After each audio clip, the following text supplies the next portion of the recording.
This Solomon Islands issue, the deal that has been inked between China and the Solomon Islands, obviously a massive concern for us here in the region.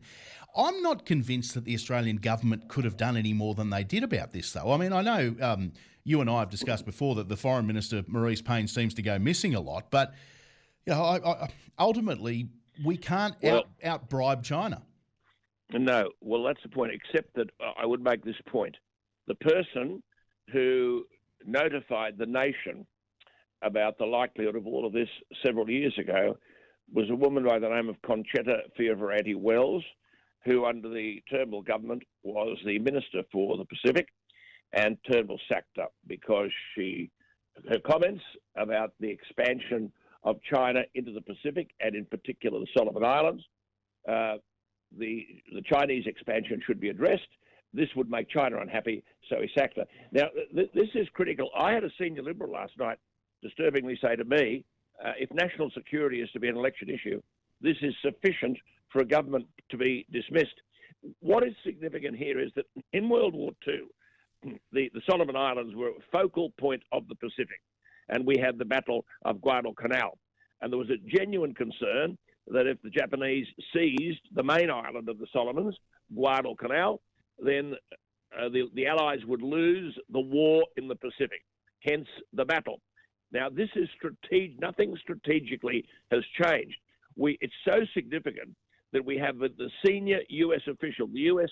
National Security Indo-Pacific Coordinator, coming 14,000 kilometres to talk to this Sogavare, to an outfit which has got half the population of Adelaide, I might add, and a tenth of its economy, over this secret deal. Now, Scott Morrison simply said, it's an issue of concern. Marise Payne said, well, Sogavare did say it won't involve a military base, and that's a very important assurance. I mean, is this because there's an election on and we can't recognise?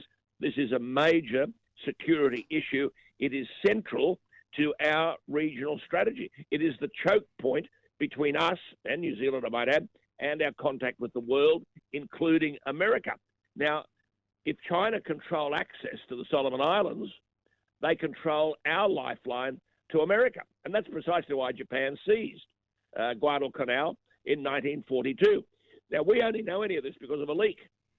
Sogavare has been in talks with China for God knows how long, and now those talks involve bringing in dozens of weapons, pistols, rifles, machine guns, all added to Honiara. And Marise Payne said, well, this is a matter to be dealt with by the Pacific Islands Forum. Now, Marise, the Pacific Islands Forum split a year ago. It don't exist, my friend. So, look, we've cut back aid to the Solomon Islands. This is a bloody mess, I can tell you, a real security mess. Well, there's no doubt about that. But again, and I speak to Zed Saselja a lot, who's the Minister for the Pacific, who I know has been in recent times to the Solomon Islands. He says the government hasn't cut; it's actually increased aid to the Pacific specifically at the expense of other countries. And I still get back to the point here that China is effectively bribing these countries to do their bidding. We're never going to Road deal. Exactly. We can't compete with that. No, we can't compete with the money. But I mean, I think that we should have had a recognition, as in World War II, that of all the places in the Pacific, this is pivotal to us.